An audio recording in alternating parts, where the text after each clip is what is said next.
Kaboom. And hello, everyone, and welcome back to episode 666. No, just clickety-click 66. Always back with your boy is the fat man himself, Dusty Farms, and his sidekick, Jimmy Faye of the South. Mouth, baby. Oh, man. So tonight we have a treat. We cover some fucking Ezekiel shit with the fucking Children of the Corn, and then we fucking take a trip down to El Dorado for Wrong Turn, where Faye's family decides to mutilate, cannibalize, and eat Eliza Dushku's friends. So, with that, welcome back. For one, I was literally going to say, keep a tally mark on how many times he compares Wrong Turn to me and the town I live in and the state I live in and stuff like that. Or no, better yet, take a shot every time he does it, because then you're probably going to be pretty fucking drunk after it's over. Well, fair enough, because that, Crawl was his ancestors, but Wrong Turn is his actual family. And I'm pretty sure, what is it, Eight Finger, whoever the fuck it is, in Wrong Turn, the one that get hits by the car, that is your brother Mark. Yep. That's indeed true. And you know what else this week? We are not the outsiders of horror this week. We are the outlanders of horror this week. Outlanders! I got your bitch. Oh, man. It's not the exact words. I paraphrased a little bit, but you know. All right, well, we'll save the good quotes when we actually cover that movie, because I fucking love that movie. So anyway, carrying on with the... before we went on air, we actually talked about Nicolas Cage, and I'm just going to do a little... I got a question for you right off the bat, because I'm sure the listeners who have listened to the last couple of weeks, they're dying to know, how's the golf game going, buddy? Well, it just so happens you already got the hat wear. You're just that much closer to the PGA. So I'm so serious that every weekend I play, I once a week during the week I go to the driving range, and then I have fucking private lessons every Tuesday night. So, well, we are officially in the summer now. Like by the time this dropped, the first day of summer is the 21st of June. We are in the summer, so that means you have 1 year. 1 year, I hope to hear you recording from some clubhouse like Pebble Beach or something. For an episode. The only reason I got into this is that so I could do tournaments, because I realized I'm too fat to wrestle and I just can't do it anymore, and my blood pressure is like through the fucking roof. So I need a game that keeps me on the ground that doesn't require much breathing or running. So therefore I can just take my little fucking clubby and go. Right. Right. And no matter what place you get, you walk away with some cash. This is true. I will say that in the Tuesday night class, I'll do privates, and then there's like a group session. But like when we get into the group session, there's a group of 7 of us, and I'm the fucking best one.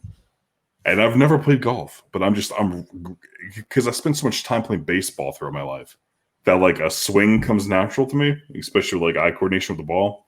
So I mean, I'm getting up there with the driver. I'm hitting this thing like 255, 260. PGA guys usually around 250, so I'm right there. And then the 7-iron, I'm hitting about 170. Most guys hit around 160. So look out for fucking, you got to let the big dog eat. I'm sure you're still a long way from Rory McIlroy, all right? That's my dude from the University of Texas. You'll never be a Rory McIlroy. Listen, I'm Kevin Costner and Tin Cup, all right? Oh, that's right. We talk movies. I got to compare you to movie golfers. You are no Happy Gilmore, sir. You are no Happy Gilmore. No. I wish I could hit as far as Happy Gilmore. But until then, I'll just hit as far as a fat, short kid can. Nice. But aside from that, and sweating my fucking balls off at work, how's that DQ life? What's going on? Do you even get a day off anymore? Or is it just like Saturday?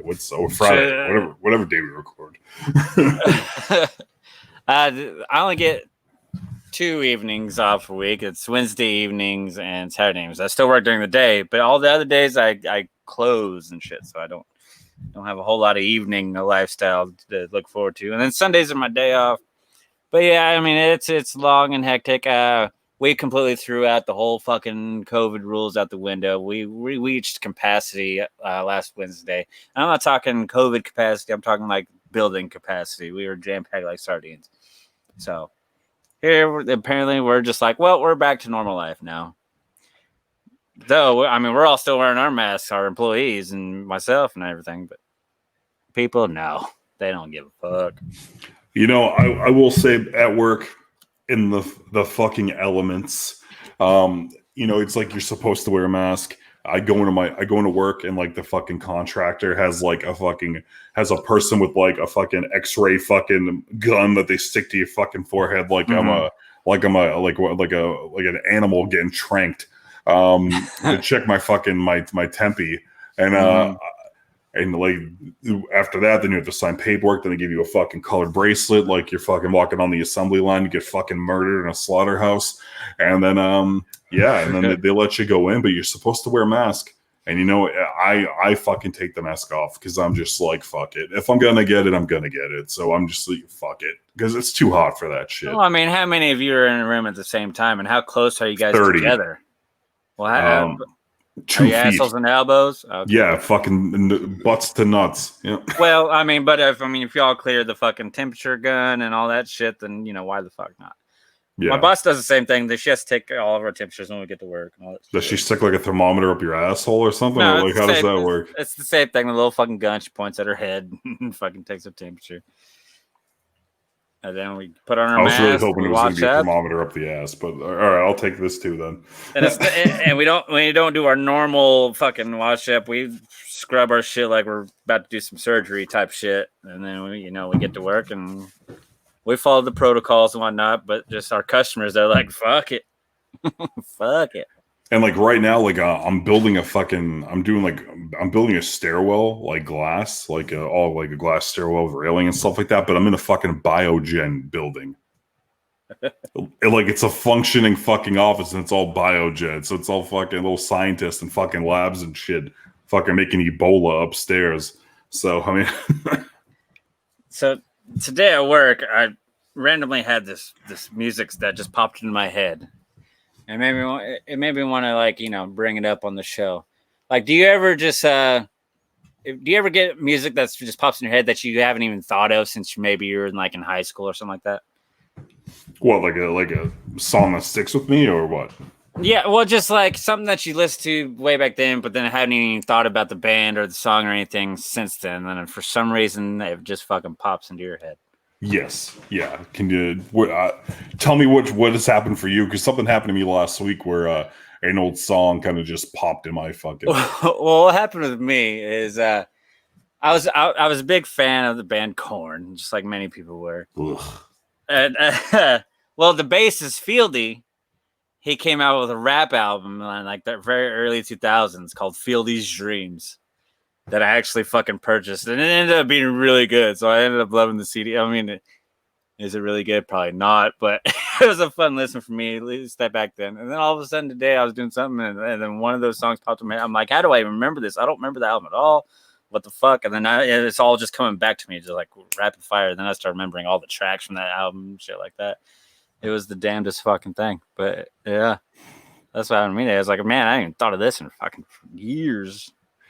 At least a good 15 years. Jesus. Yeah.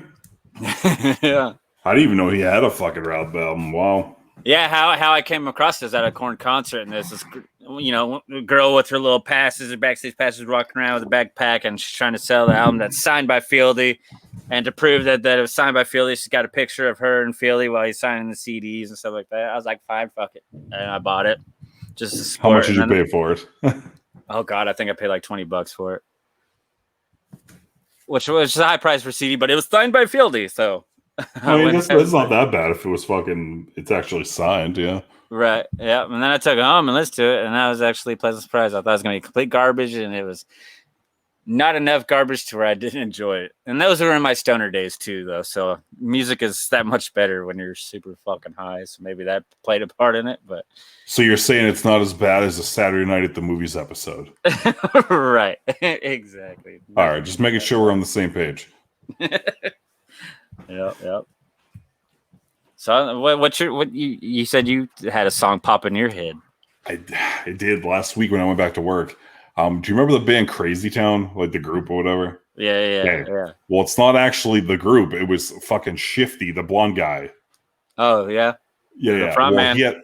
he had a rap song that came out like I don't know 2005 maybe, and it was called Slide Alongside, and like it was this whole fucking like he had his own little rap album shit. And like it went like one love, one shot. It's all we ever got. And it's like this whole fucking stupid like poppy fucking singy rap song. And for some reason that shit was just fucking stuck in my head. And the chorus is like slide alongside, yeah, baby, that's right. I'm gonna show you the time of your life. And I was just fucking, I was singing this shit in like a fucking building full of construction workers, like an asshole. See, we're fucking brothers, man. Because look, we did the same fucking thing. There's a person from a band that did their own little solo shit, solo rap, and then it just jumped into our fucking heads. And then there was two. Oh yeah, I'm sure the other two wouldn't have had a cool story like that. As cool as the story that is. Probably not.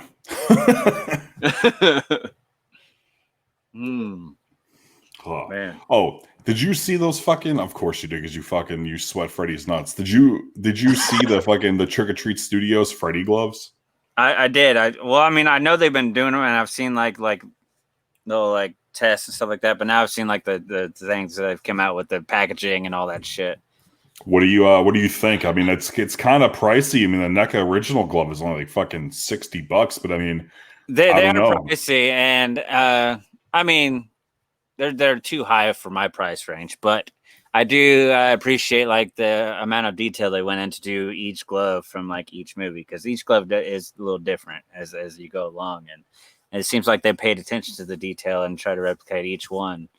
And for the most part, from what I see, they look legit, but just too high of a price for my taste. I was gonna say it's a little pricey. Like for me, like I wouldn't want to pay that, but if like Mark Patton did TFW, I would probably buy the Part 2 glove just to have him sign it. Right. And then display that. Like I would, but like that would be it. Unless they made a replica of the remake glove. Okay. And made a better one than NECA, then I'd be into that. But I feel like if Mark Patton does a convention, I feel like I would get Part 2. I would get the glove just because it's such good quality, and I would have him sign it just so I could put it in a glass case. I feel like I would do it. Nice. Though I really do want to meet that dude, because he's not going to be around much longer. I mean, fucking that sickness, man. You know, it's fucking right. You're not fucking. You're not living forever. I mean, you're not Magic Johnson, so I mean, you can get that kind of money. Right. So you can I mean, inject the money into your veins like that. Yeah. Yeah. So if he just, no matter what con it is, if it's somewhere like, you know, close enough to you, you're just gonna jump all over just to meet him. Yeah. Because you know what? Because I met him with Jamie at Monster Palooza, and like I said on the show last time, I didn't appreciate that I was there meeting him. But then after hearing his story, hearing like, you know, all that shit, like now I kind of wish that I was like a fan, but you know, I would have been a fake fan. So I guess now I'm kind of just glad of like I appreciate it now. I hate how that happens, to where you'll meet somebody, but you don't have the appreciation as you do until afterwards, and then you regret, like, you know, not getting something signed or just saying certain things or whatever when you did meet them, and it's an opportunity missed. Yeah. So yeah, that's why I'm really hoping fucking I know Clive's gonna bail on TFW. I'm seeing all the flags, all the red flags, but he's someone who I have something personal that I want to say to, and like there's the only other person that I've ever had like something personal to say to anybody like that was like in any sort of fame whatsoever was Adam Green. Right. So, but I mean, like something about like Clive, like for me personally, I have there's just something I want to say to him, but like it's I feel like I'm getting closer and closer to never getting that shot, because it doesn't look promising for him going to TFW, and he's probably not going to come out for a while because of everything in his health, and which is probably not a good sign for the future. So I mean, provided I do have things signed by him around my room here, but I mean, I've never met him. Other people got these for me. You know what I mean? So you have all the celebs I've met. I've never really had anything like personally I really wanted to tell them. I think I told Robert anything personally I wanted to tell him. I was pretty fucking hammered when I was hanging out with him. I just imagine you would probably tell me, "Can I eat your asshole?" But he never really had like that personable impact. Robert Hall was one that I thought I missed the opportunity, but thanks to doing this show and stuff like that, I got to express how much I loved Lightning Bug to him and shit like that. The only other one that I actually expressed personal shit to was Matthew Lillard, just expressing my love for SLC Punk and just some like little personal insight that I shared to him and shit like that. But everybody else, I'm just like, you're cool, man. I like your movies, and please sign this. How was Matthew Lillard's response to that? Was he actually engaging? Did he listen to you? He was when I did the personally, because while you're waiting in line, you watch him interact with other people and stuff like that, and the whole time he's doing his comedic shtick and he's having fun with everybody. And then when I got up to him, like he's about to do his comedic shtick, and then I started spilling out my personal thing, and he was like attentive to me, and just stopped and was like, "Thank you, man. That's really cool. That means a lot." And then he snapped out of that and then went back to comedic mode. Let's take a picture. Oh, what do you want me to sign? All this shit. So yeah, he's attentive when it comes to that. Like I've said before, if you pay the price, he's gonna give you what you want. But if you run into him like at the bar or whatever, he's probably gonna tell you to fuck off. Did you feel like he rushed you, or did he allow you to like say what you had to say? He didn't rush me. Like he stopped and listened. The person right in front of me before than that, she was one of those that she asked for a hug and then she immediately started bawling. And I was like, bitch, that's my line. I'm supposed to go up to him and start crying and hugging on him. I was like, she stole my thunder. I never really understood why people go up to celebrities and start crying. Like, why? Well, what I want to know is like when people do that, if they pre-plan the cry, like, oh, I'm going to cry just to make them love me, or if it's just like one of those emotions that trigger once you do finally get to meet the person, you don't know what emotion's going to happen. Well, for the sake of like people changing and turning over a new leaf, let's just assume that everyone is not a scumbag and like pre-plans it so they can try to get a reaction. So let's say that like for the sake of sakes that like you go into it and then it just fucking happens. Like, but like what do you think would drive someone like that? Just meeting a celebrity, like you're paying to meet them. So it's not like it's fucking by like some like a chance encounter. It's like you already fucking know. So right. I mean, like, why would you start crying?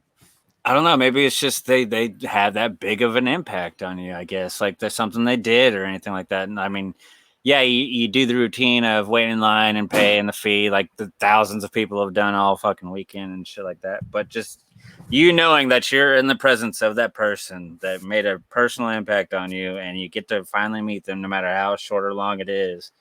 I mean, maybe it'll kick your emotions into overdrive a little bit.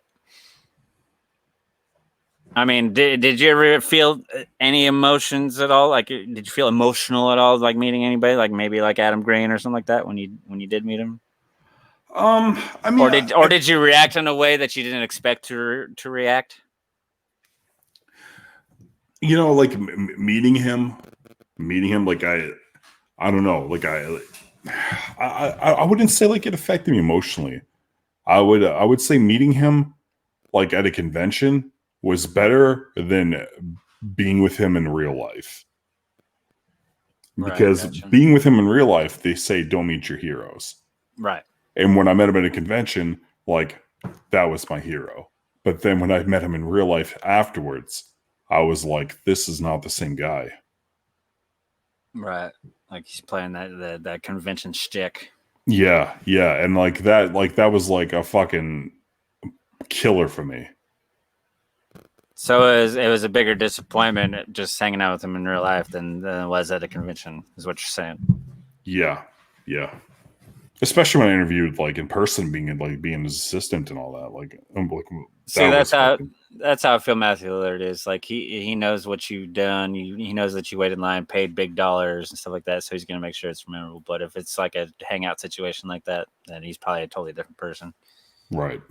Which is unfortunate because it's kind of being fake a little bit, as an artist. I like that a little bit. But. Yeah, I appreciate them putting the effort to have a memory for you, but then also at the same time be real with me too.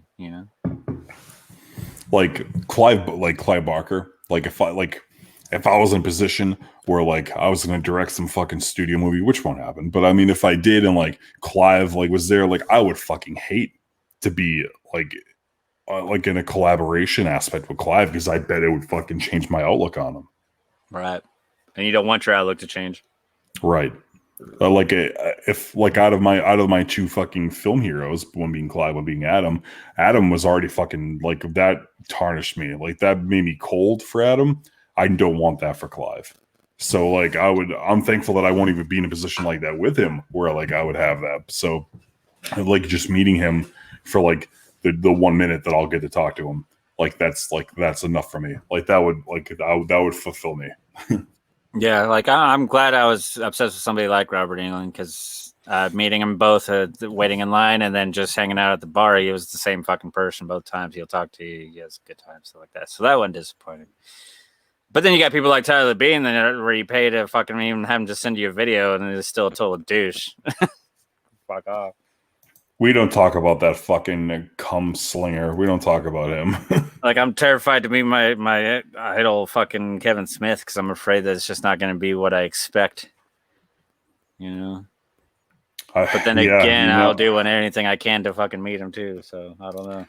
I feel like that would be a killer. I don't know. I feel like that wouldn't like turn out the way like you'd want it. Like for me, meaning like a Cronenberg, right? A TFW, provided it doesn't get canceled, which doesn't seem like it as long as you have your overpriced shitty TFW Essential kit. Like Cronenberg, he's not a hero of mine. Like I love and appreciate him as Decker and Nightbreed. I think he's a good director, but I mean, I don't care how my interaction with him goes as long as I get my shit signed. Gotcha. For me, it's not really an experience of like, oh my god, it's the guy. It's more like, fuck yeah, this is Dr. Decker. And just like, you got Cronenberg's signature and you got it yourself and you met him, like no matter what the kind of interaction it is. That's kind of how I was with Brad Dourif. I wasn't really expecting much from him. I was just happy to actually get to meet and talk to him and then have him sign my shit and go about it. You know who I didn't like, and as long as I'm looking at the poster right now, fucking PJ Souls. Was she a twat? She was kind of a bitch when I met her. Yeah, I met her fucking at a Halloween H40 in California, and I had her sign my fucking Halloween poster. And I just remember I went up to her and like, I paid the fee. I was fucking nice, but she was just kind of a bitch. Nice. Like I got a selfie with her and stuff. Like we took a picture, but she just like looked at me like I had fucking 37 heads, and like I was like, why? I was like, you and I just don't get along, and I don't even know you. Totally. Totes my goats. Yeah, I don't know. Like I wouldn't even say it was like it wasn't like a bad experience. It was just awkward. It was like weird. I don't know. Yeah. I think she was expecting me to like be like a you know what I think it was? It's because I didn't go up to her. Like, oh my god, I'm so happy to meet you. Like, oh my god, like I loved you in this, I loved you in that. It was more like, here's the money. Oh yeah, could you just please sign here? And it's like, okay. It's like, bitch, I got nothing to say to you. Just fucking sign my poster. Like, that's it. Go away. I loved your tits on Halloween. Bye. Nice. Like, have you ever met a guest where it's like you just wanted your thing signed, like you really didn't like have like anything to want to say at all? I'm also pretty wasteful when it comes to money, so maybe that's why I just was like, here, just sign my thing. But I mean, you tell me, how do you feel? I was kind of like that with Joe Bob. I mean, just because he is a big part of my childhood and growing up watching stuff like that, I didn't really have anything personal to say. I just always thought he was another friend. You feel like watching him because he just sits there and talks horror and stuff like that. So waiting in line and meeting him, I didn't really expect much. I didn't expect a conversation. I was just happy to get him to sign two things. He signed a photo and he signed my koozie. And did you pay for both or did you sign for one? Well, he was so cheap that I paid for both. Like he was cheap as fuck. It was only like $10 for him to sign my koozie, and then $20 for the photo. It was weird. I wish I met him. I didn't even know who the fuck he was at that point. And he was kind of drunk, so I just asked, "Is there going to be another season?" He said, "Oh, probably." And then in picture time, I was like, "I'd like Darcy to join too." And then he said, "Hey, Darcy!" And then she came over and took the picture, and that was the gist of it. Yeah. Slobber knockers. Speed kills. Damn. All right. Well, you want to get into some recent watches? Sure. Yeah, you can go first.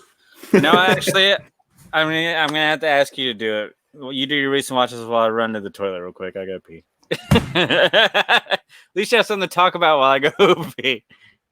Also, my recent watch list is very short this week. So Just like your penis. So anyway, while this bag of fucking human fucking shit decides to go to the bathroom, oh look at that, fucking using the artwork we can't even promote. Yeah, I don't know. Recent watches. What the fuck did I watch? I watched Halloween 4. I was a big Tamara Glenn fan. I liked her a lot. I was really into her shit. Watch, she was part 5, and I'm totally fucked up. Someone's just gonna say, probably Jack will fucking fact check me. But yeah, I rewatched Halloween 4. What else did I watch recently? Why the fuck can't I think? You know, and I watched the Nightmare on Elm Street remake again for like the 15th fucking time. Only because I love Thomas Dekker and he was in the movie as Jesse, which I still want to know, was Jesse from part 2? Questions that I feel like we will never get answers to because the kid doesn't really do conventions. He's done a couple, but not many. Yeah. So Halloween 4, that was one for shizzle. I watched fucking Freddy's Dead. Like, who the fuck in their right mind liked Freddy's Dead? I mean, the map says we're fucked, but after watching that movie, I felt fucked because like, what the fuck did I just watch? So that movie for me was not fucking anything remotely fucking special whatsoever. I watched Wrong Turn 2 because that let me some Joe Lynch. Joe Lynch is an awesome fucking guy in real life and convention life. So I fucking have a huge appreciation for Joe Lynch because he is awesome and never afraid to help a fellow filmmaker out with a question. So I would say after Wrong Turn 2, that pretty much concludes my recent watches because I went back to work and my life sucks. So with that, I turn it over to my gay counterpart, Faye. hey. All right. Tamara Glenn, Halloween 4 or Halloween 5? Tamara Glenn, which one is she in? Yeah. She is in Revenge 5. So that's 4. No, 4 is Return. Because we had Halloween, Halloween 3 Season of the Witch, then Halloween 4 is Return of Michael Myers, just to let everybody know, hey, this got Michael Myers in it. And then number 5 is Revenge of Michael Myers, because, he didn't exactly succeed at the end of Return. I can't remember which one she's in, but yeah, that's the order of the Halloween movies. She's in Halloween 5, Revenge. Yeah, I got it, I think. Isn't that what it said? And she's going to be over at Nightmare Toys. Nightmare Toys, August 1st. Nightmare. Toys. Doing their I'll go in. Doing their big grand opening thing for that weekend. I mean, I love you, girl, but we don't even got to fucking promote you. Your shit's so fucking big, and besides, fucking strings all over that anyway. So, anyway, yeah, and so is my mom. My mom, who lives here in El Dorado, Kansas, has no friends in Las Vegas or anything like that. Just randomly shared that post about Tamara Glenn and then opening and stuff like that. I was like, okay, well, that's cool. You don't ever share the outside of shit, but you'll share that. Yeah, well, shit. I guess she wanted to share the successful thing. I guess. Hey-ho, jab at ourselves. If you can't jab yourself, who can you jab? Nightmare Toys. Fuck you, Daryl Hook. Keep going. All right, so my recent watches is very short, but it was for my boy here, Farmer. I finally watched Ed Wood. Finally watched it. I rinsed it the other night. Oh, if you're not watching on YouTube, he has to get up and, I don't know, celebrate or something. I don't know. Oh, he's got to go get his photos. Yeah. Nice. Yes, I did watch Ed Wood.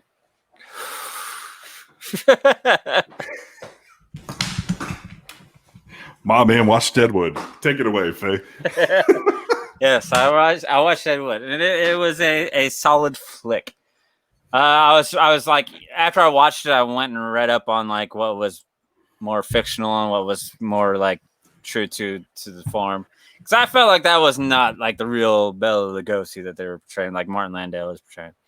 Well, for one, I didn't like how he always sounded like Dracula, which that's not how Bela Lugosi talked. He didn't always talk like this. Well, no, he did because he had the Hungarian accent, so his accent was always like It that. wasn't that thick though. Well, that's actually why Bella never got any roles. It's because his accent was so thick that people didn't think his American that they would care about it. That they wouldn't be, he was hard to understand because his accent was so thick that people wouldn't take him seriously. So that's why the studios never really casted him in anything. Well, I was also pointing out that his depression wasn't that bad after his wife because he got remarried before he died. So yeah, well, I think he was married 4 times. I think it was 4 Right. times. Yeah. But I mean, Martin Landau won an Academy Award for it, so kudos to him.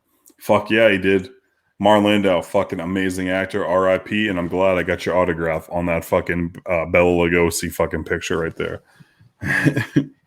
Overall, I mean, I also read that it was a huge flop. I didn't realize it was as big of a flop as it was when it came out.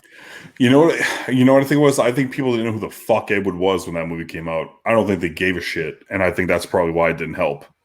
Well, and you're also in the time of like around the mid '90s or whatever, to where everybody's all about the more clear, bright colored pictures and shit like that. And this movie was in black and white.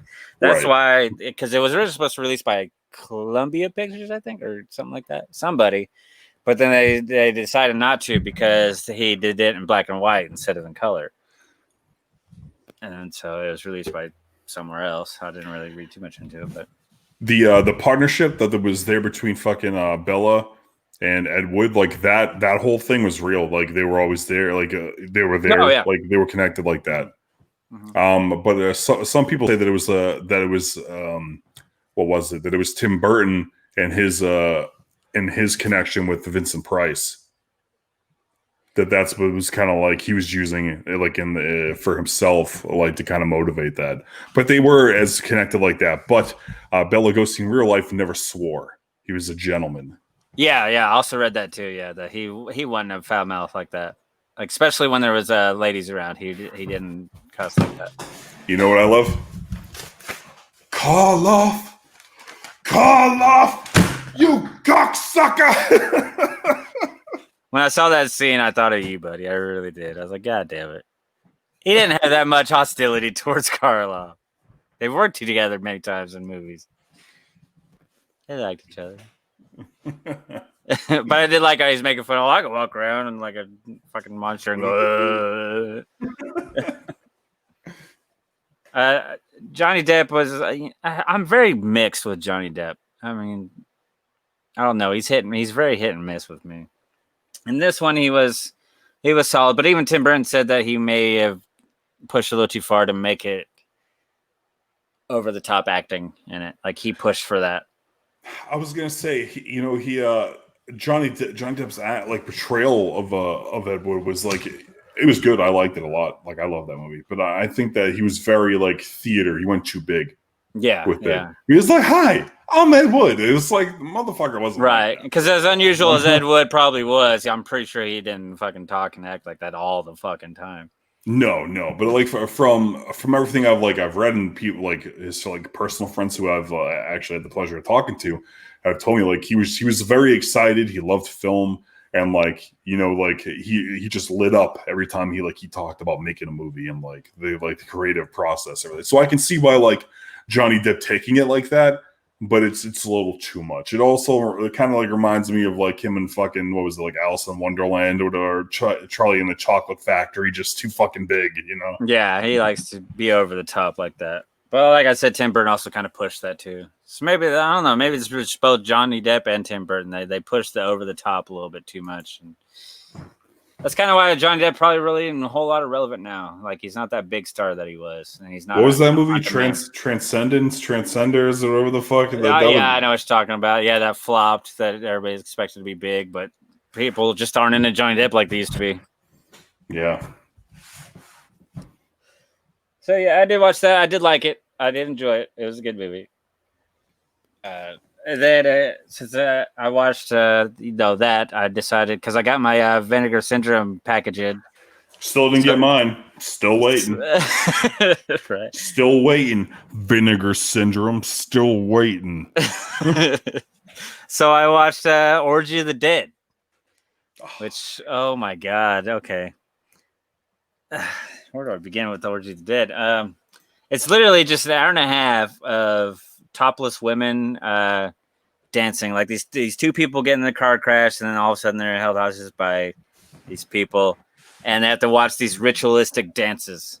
And every ritualistic dance is just one female doing different kinds of dances and different kind of outfits that eventually end up topless and doing the dance. It reminded me a lot of middle-aged white women today that try to hold their youth. Like you'll see them at the club and they're like, "Oh, Usher's my jam," and they'll go out and do like terrible fucking dancing. That's what it reminded me of. Is it like, what movie was that? Fucking enough. Knocked Up.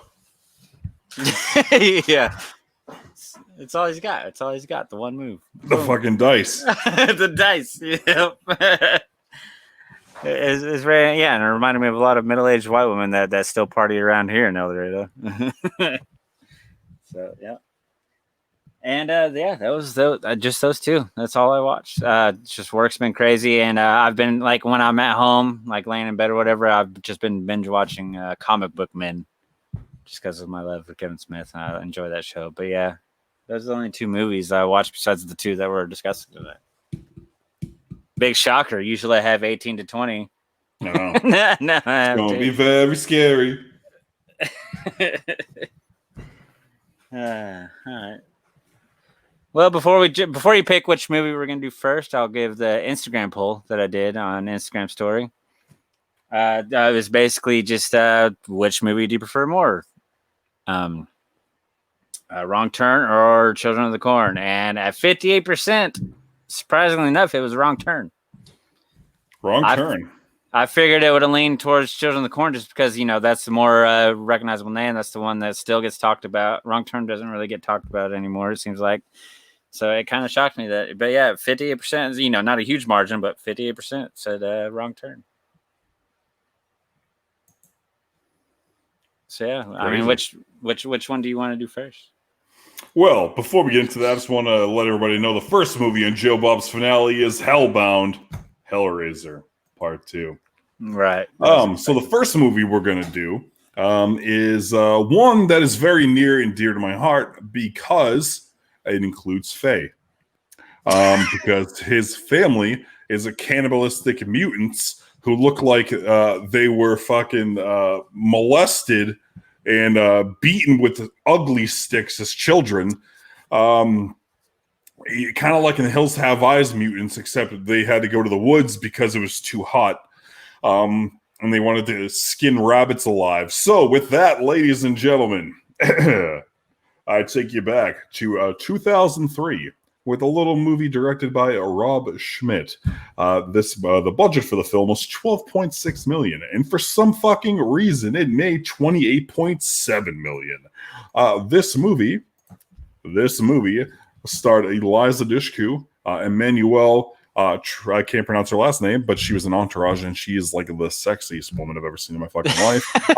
That dumb bitch, Jeremy Sisto, Kevin Zegers, I give you a wrong turn. Wow, right off the bat, you're not a fan of Jeremy Sisto, huh? Don't really give two fucks about Jeremy Sisto. Has he really even had a good career? No, I mean, he generally plays the same character every time where it's, a guy that is stupid but is filled with big words and is always philosophical. He's always done that kind of role, I would say. I've never had anything against him. I tend to enjoy his work. And then Emmanuel, I would say, I'm going to say Chirqui is the way I'm going to pronounce it. Oui. Oui. She's a fine ditty. But she is a fucking babe. I will say that. She at is the a time babe. This movie came out, though, I was a huge fan of Eliza Dushku. I wanted her to be my baby mama so bad back in the day. I was just obsessed with her. She reminds me a lot of the girl that took my virginity. Nice.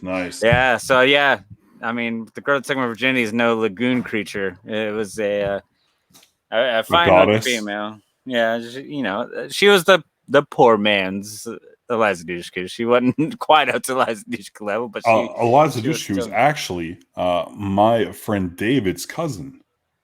Oh, She is from where I'm from, and she used to hang out down the street from me back in the day. she just kind of disappeared too. You know, because she was too busy bringing it on, serving the fucking bitches. You know what I mean? And then she just had enough. Jane Silent Bob Strike Back, baby. Me and my Kevin Smith love.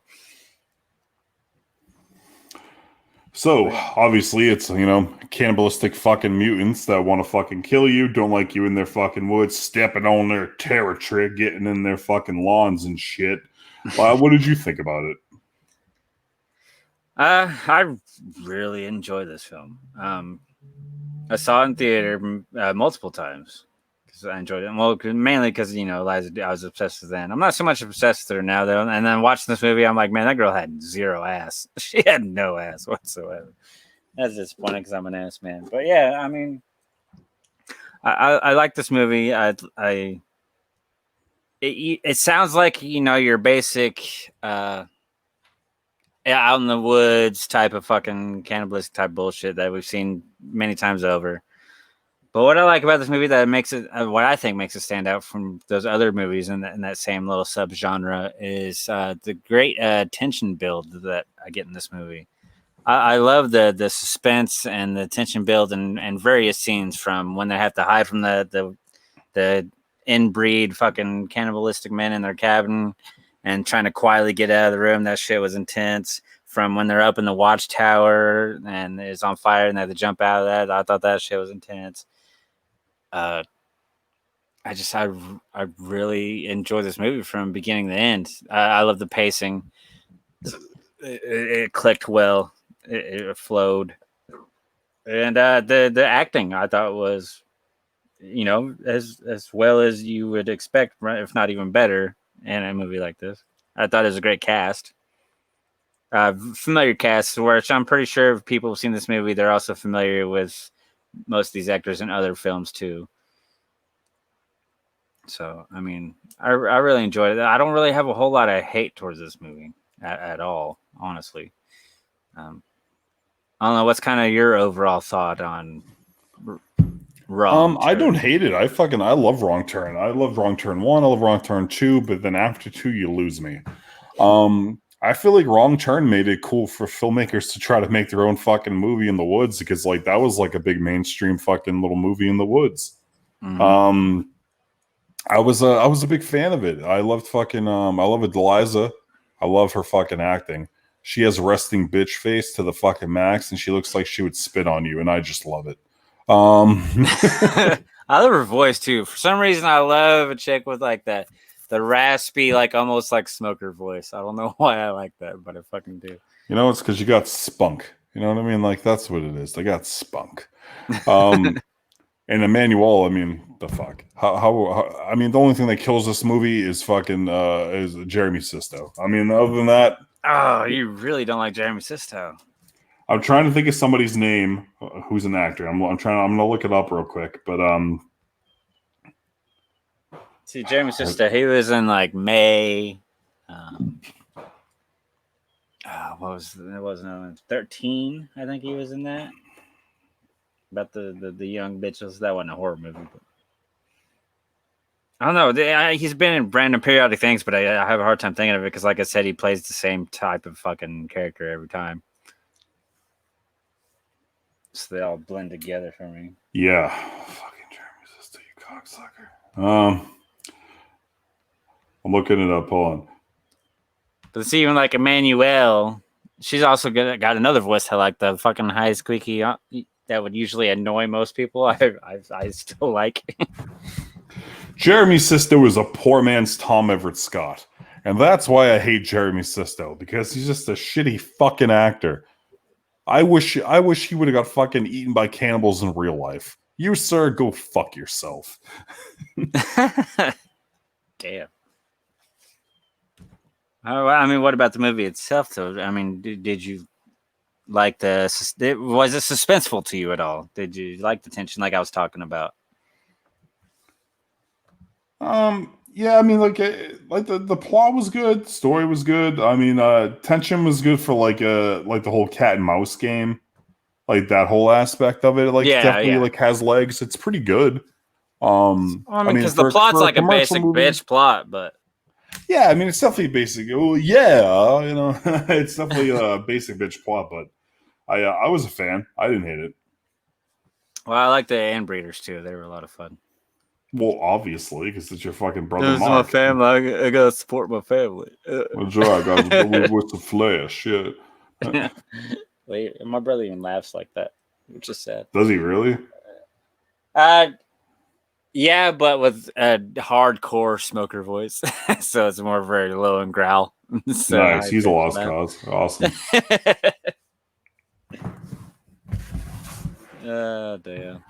Oh man. I just and the ending, was interesting. The final showdown.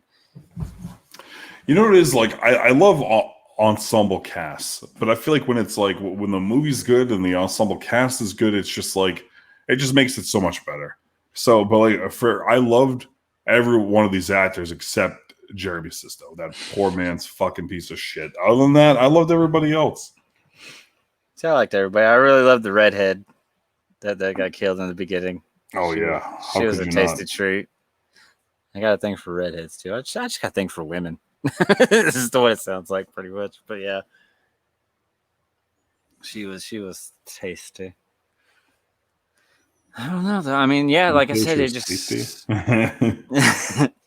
just I don't know. Like I love the flow of the movie and the suspense and the build, and it's one of those I surprisingly don't own. I used to, but back in my homeless days, I sold a lot of my movies, and that was one of them that I sold. But I mean, I would have just used the covers to build a house, but I get it. Priorities, Which I need to look into buying again, because this is the first time I've watched it in many years, and and it reminded me of why I love the movie. So I'm glad we did this one for sure. I mean, how can you not love fucking Eliza's fucking face on that cover? How can you not?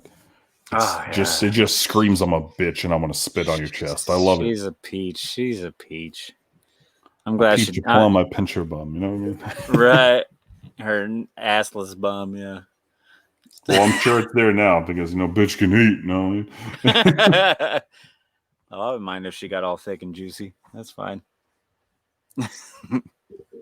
Giggity, giggity. Giggity. And with that, we're going to rate this movie so we can move on. So, Faye, what do you rate Wrong Turn? Yeah, I pretty much said what I love about it. So I'm going to straight up give it an 8 out of 10.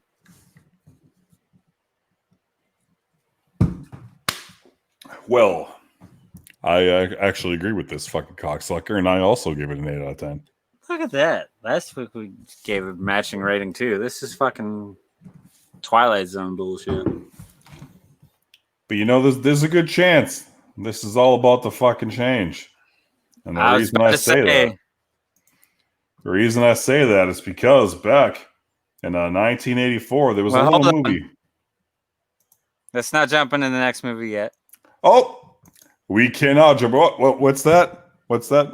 Okay, all right. Sorry. Yeah, back to you, Faye. Yep. Yeah, actually, there's 2 segments. One, I do have an overrated pick of the week, and that is The Hills Have Eyes original. Because for the listeners out there, and for a farmer who probably pays attention about 38% of the time when we do these shows and stuff like that, it's well known that I'm a fan of pacing. Like, I always bring up pacing every single time we talk about a movie. And that's because I like my movies kind of like my music. I want that same rhythm, that same flow going throughout the movie. Whether it's slow, because I love my slow burns, and I also love my fast, let's fucking get it.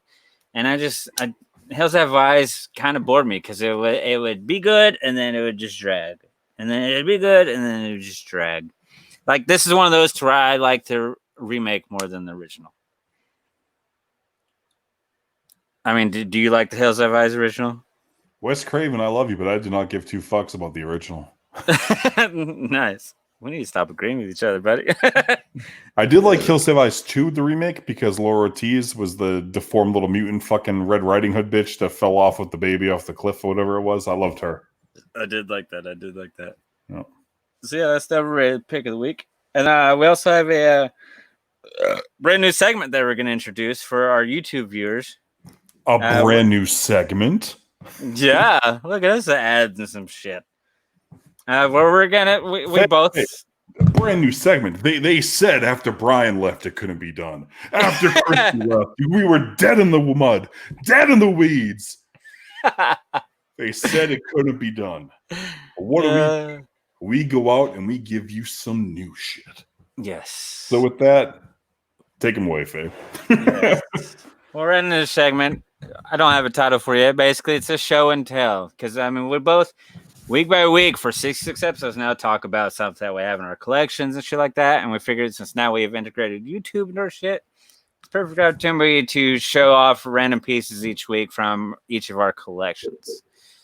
So, since I came up with this thing, I guess I'll go first and Farmer go. But I just actually got this today, and it is a piece that I'm going to put it up there with my autographed Freddy glove. Like, this is how much I love this thing that I got in the mail today. Wow, that's a pretty big comparison here. And I've kind of foreshadowed a little bit by constantly talking about Kevin Smith, which is this badass mask from 13X Studios, who does the Nightmare Toys mask and stuff like that. They did a Kevin Smith mask right here, signed by Kevin Smith. It's straight up like, you know, the Silent Bob look with the backwards hat, the beard. It's got the Kevin Smith autograph on it. It is a full-size fucking mask. And it really wasn't that bad priced. And I absolutely fucking love this. I probably will never get to meet Kevin Smith himself. So, but I mean, this is something that I'm going to forever cherish and display and be very fucking proud of. That's actually pretty fucking cool. Yeah, I thought you were gonna tell me it was one of those fucking shitty Jason masks, but it's not. It's a fucking Kevin Smith mask. It's a Kevin Smith mask. Yeah, that 13X did, where they made it look like Kevin Smith, like Silent Bob, and then he signed a bunch of them. All right, I'm gonna take a guess on the price. I have to take a guess. Okay. I'm gonna say it was 120. No. Less. 80. Less. Really? 60? $40. What the fuck? And signed by him? Signed by him. Personalized, you know, like Silent Bob, $40. You can get it. You can get it online at the secret stash. Wow. Yeah. So I was like, dude, there's no way I could pass that up. Yeah. And looking at the picture, I was like, that doesn't look full size or whatever. But I'm like, I don't give a fuck. It's a fucking Jason hockey mask designed to look like Silent Bob, and it's signed by Kevin Smith. And then I got it today, and it's the full fucking thing. Like, I mean, is he gonna put it on? He's gonna put it on. It's a fucking full thing, yeah. Sure, and it looks fucking great too when you wear it. I want to be a fucking goalie now. Can you just do the episode like that from now on? Well, I told a friend earlier, I was like, from now on when I masturbate, I'm gonna be wearing that mask. Oh my god. So yeah, that's my show off for this week. What you got, homie? What do I have? That's a good fucking question. What do I have? I'm actually trying to find the year that this thing came out before I show it. That's fine. I'm going old school and I'm busting out a piss jug so I don't leave. Oh my god. Look at this guy busting out the fucking piss jugs. Look at how fucking awesome he is. All right. I don't think I'm gonna be able to find the fucking year that this thing came out. Let's let me double check. Okay, 2007. 2007. So back in 2007, NECA made the cult classic Series 6 line. And there was quite a few figures that came out for that line. They had Dawn of the Dead. They had fucking Army of Darkness. That's like the fucking Sharp Smart. I think it's the S Smart one. I want to say. Could be wrong, but in 2007 they made ones for the Lost Boys, and they made one for Michael, and they made one for David. I've been trying to find a Michael for the last 2 years, but only people in fucking Germany want to sell them, and they're fucking loose. So go fuck yourself, because I need that shit MOC all dizzy. But a year ago, I did get a sweet fucking deal on a David one. And then also around that time, I got to meet Kiefer Sutherland. So for me, this is one of my fucking favorites right here. Little fucking signature joint. See that? He has an awesome fucking signature, by the way. That is a fucking nice signature. It really is. I know that glare is kind of a fucking killer, but yeah, right there we go. That's kind of. But this, this is a fucking. It's mint. It's my fucking baby. I wish I paid fucking $14.99 for it when it came out originally, but I did not. I actually paid probably add a 1 in front of that one, and then change that second one to a 5. So yeah, that's what I got. Nice. But I'm a massive LB fan, as most people know, and that is one of my fucking Lost Boys prized possessions. Nice. You know you're a fan when you abbreviate it. LB. Yep. LB all day. All day. Copyright infringement. Yo, me $2. What's up, Max Greenfield? All day. Look at that. Dude, what the fuck you know about that shit? We'll get into that later. Max Greenfield all day. Mm-hmm. You just shocked me and made you became even more of my best friend now just by saying that. Thank you. I like to think you are like that guy. You are. What is it, Nick? Is that his name on the show? Yeah. That's Max Greenfield was Schmidt. Yeah, I'm Schmidt, and you're the other one. Yeah, I'm Jake Johnson. Yeah. Nick Miller. Yeah, okay, yeah, I can see that. You are a fucking uptight prude like Schmidt is. Yeah, and Colonel's the black guy. There you go. He loves cats, but he has dogs, but still. That's all right. He loves any type of fur, women or animal. Right on. Well, there you have it. That was a good start to our first segment there. Our first show and tell segment. And each week we'll do it. So therefore, we're gonna have to keep buying shit. Right, which I think we have enough though to have a good run, and then there for a while, if we all of a sudden start showing like fucking little trinkets that we bought from Dollar General, then it's time for us to buy some new shit and show it off. What we should do? We should have a dollar store show and tell episode. Where on this we have to find something at the dollar store that's like somewhat horror related, and then we can show it. Okay, there you go. Yeah, the week lead up to it. We can do that in October when they have a lot of like horror shit like at Dollar General. We can just sounds good. Sounds good. Like a fucking skeleton that like was made out of like rat legs or something. Yeah. Yeah. We'll have a show off there. There you go. All right. Well, then now we all we have left is our last movie of the evening. That's right. It was actually based on little story about that some old dude named Stephen King. Is that his name? King? Yeah, I think it's French. Yeah. Yeah. This was directed by Fritz Kirsch. What a fucking name that is, huh? Fritz. This movie came out March 9th, 1984. The budget was only fucking $800,000. And it fucking grossed $14.6 million in the fucking box office.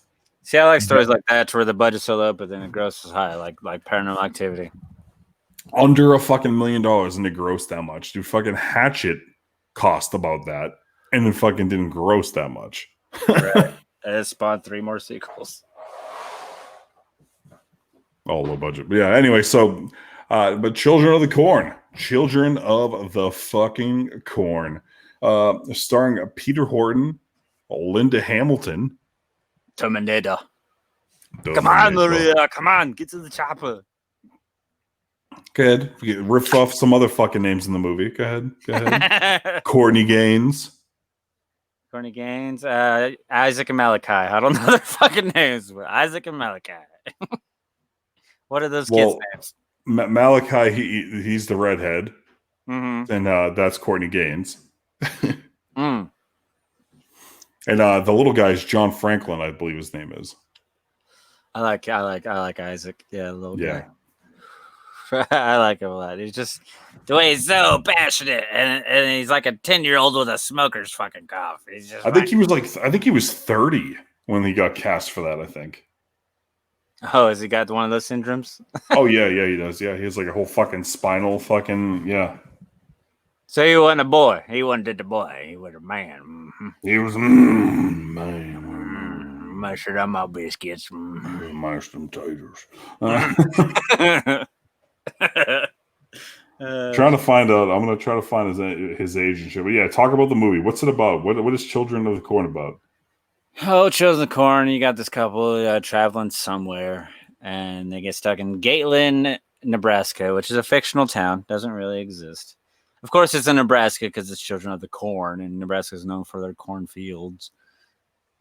And they stumble across this town that is overran by children.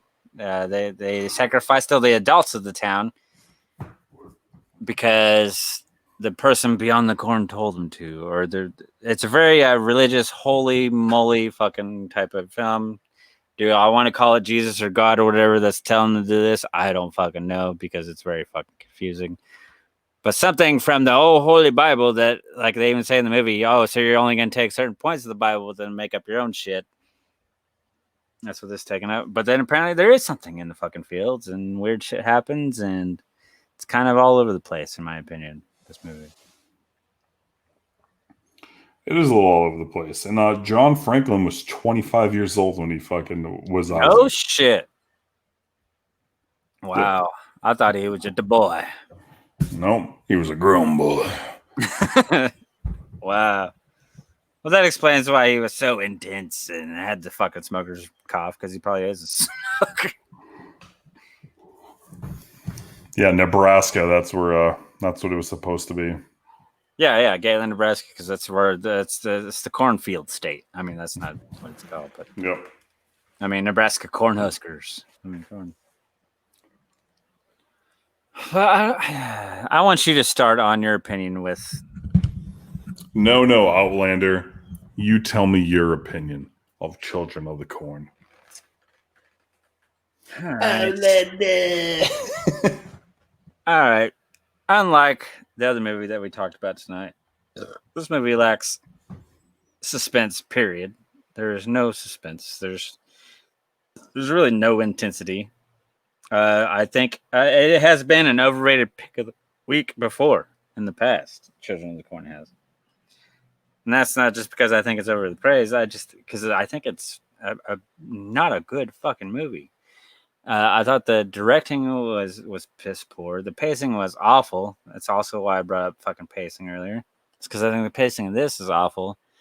It's a very fucking roller coaster, but very bland at the same time.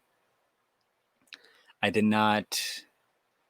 The only thing I really enjoyed about this movie was Isaac and Malachi. Like, I didn't even enjoy Linda Hamilton, and I'm a huge Terminator fan. And, I mean, there was really not a whole lot of violence, I would say, this movie. I mean, besides somebody getting hit with the car and all that shit. I mean, okay, there was violence in this movie, but it wasn't intense or exciting. The visual effects, granted, I know it's the 80s, but, I mean, come on. You could have done something different than what they did with this, especially when Lil Isaac's on the cross and the shit's climbing up on him, and then you have a fucking big explosion, and it's I'm like the Outlanders. I wanted to get the fuck out of that town, just like I wanted to get the fuck out of this movie. I did. I am not a fan of Children of the Corn. I don't know why it's praised. I'm sure the short story is great, but it was poorly made into a film. It probably could have been made a whole lot better. I haven't seen all the sequels, but I'm pretty sure I can find a sequel that I find a lot more enjoyable than this original motherfucker. And Brian's got a fucking bitter beer face as I say this. So yeah, if you can catch on, I am not a fan of Children of the Corn. Your rebuttal, sir.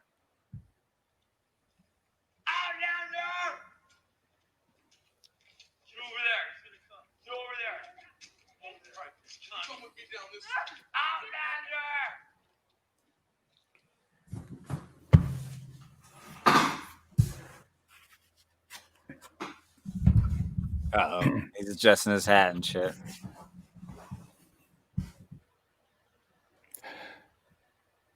Children of the Corn, the OG, is a great fucking movie. There we go. I was looking forward to that. Isaac and Malachi might be like one of the best fucking on-screen, best evil fucking duos casting wise ever in fucking like thriller horror movies. I agree with you on that. I do like Isaac and Malachi, like I said. They are fucking awesome. I love the whole idea of like this fucking town that's just fucking like MIA, kind of like what is it, the Village of the Damned with the fucking little kids and shit. I mean, it kind of had like that vibe to it. Right. Tension was there, but it wasn't like big. It was never really big tension. Yeah, they pulled on the whole fucking Southern fucking Baptist fucking stupid fucking Jesus shit. I don't They really tugged care on about that a little stuff. too much. Yeah, the little Bible Belt fucking community. I did love that opening fucking scene at the fucking diner where they go and kill all the adults, but it's all off screen where they all die. That little kid just wanted his fucking milkshake. That's all that kid wanted at the counter. Just wanted his motherfucking milkshake. But yeah, you know, Isaac fucking, he was told from the fathers of, you know, what to fucking do, and he's just carrying on the wishes of his Lord. So I got no beef with that. Fucking John Franklin, 25 years old in this fucking role, motherfucker with like spinal bifida and shit, looking like a fucking little like baby mutant. I fucking loved him. I loved Courtney fucking Gaines. I think this is probably Courtney Gaines' best fucking acting role ever. Linda Hamilton, I liked her in this. Peter North, he's cool, but I mean, he's like, Peter North belongs on a show like fucking Dallas. Like, he just has like that one track acting, and it's like, I don't really care about fucking Peter North whatsoever, but Yeah, I he belongs love- on a TV series more than he does in a fucking movie. right? Like, fucking put him on like Growing Pains or like Silver Spoons or something like that. You know what I mean? Yeah, make him a father in a sitcom. There you go. Yeah. He like, he's there. Like that's his shit. He could have played Ralph Malph in fucking like Happy Days, but I liked him. I liked Linda Hamilton in this. This was like what? This is pre fucking everything for her, right? For the most part. What year was Children of the Corn? I think it was 84. That was the same year as Terminator 1. So yeah, she had a nice year, I would say. Yeah, she had 2 fucking cult classics on her belt. I mean, despite if you fucking don't view this as a cult classic, it definitely is. You know, into real filmmakers and real film historians. We value this movie, so just wanted to put that out there.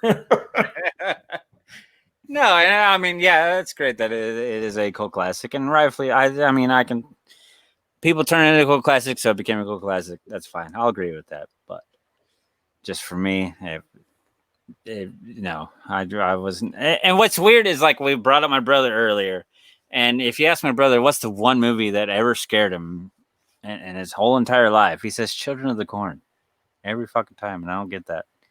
And I mean, he's my brother, so he's seen horror movies because I've either made him watch it or something. I mean, like, it's not like he's a horror film hater, and he's seen more of the obscure titles because I'll make him watch it. But for some reason, he'll say Children of the Corn is the only movie that ever scared him. It's fucking weird. That's a little weird because this movie didn't scare me at all. I just thought it was a good movie. I just thought it was a good watch. Yeah. Right. I do love the shitty fucking CGI graphics though. I was all over that trash. I fucking loved it. You like the trash CGI shit that they had in there? Yeah. I loved it because I mean it wasn't good, but I mean they tried. But Right. they also only had $800,000 to do the whole fucking movie. So I mean, hey, kudos. You broke $1 million. You made way more than what the fucking budget was. So no matter what any fucking fool says, you did good. No, hey, yeah, hell yeah. If you make a successful movie, no matter how good or bad it is, I mean, look how much of a profit the Elm Street remake did. It's trash, but it made a lot of fucking money. So, I mean, kudos to you when you make money and stuff like that. You know, when it comes to film, sometimes the heart wants what the heart wants. You know what I mean? So with that, you did good, kid. You did good. All right, well, I guess our ratings are going to be totally different in this one. Oh, I'm fucking certain they're going to be different. So yeah, why don't you? I'll go first this time, and you can hit us off with a send-off fucking one, okay? So for me, I give it a 7. Give it a 7. All right. The only thing that kept it from the fire of the dumpster for me was Isaac and Malachi. Other than that, I didn't really give a shit. I gave it a 3. It's a 3 out of 10 for me. Which kudos to a lot of. That's why it's even a very big week, because I know it's a loved film, but it wasn't for me. I didn't care. Can you see that picture right there? Can you see that? Yeah. What is it? I can't see it close enough. No. But. Make me bigger. Is that the Linda Hamilton? Linda Hamilton and fucking Courtney Gaines, Children of the Corn. Signed by Linda Hamilton. Save your show offs for another episode.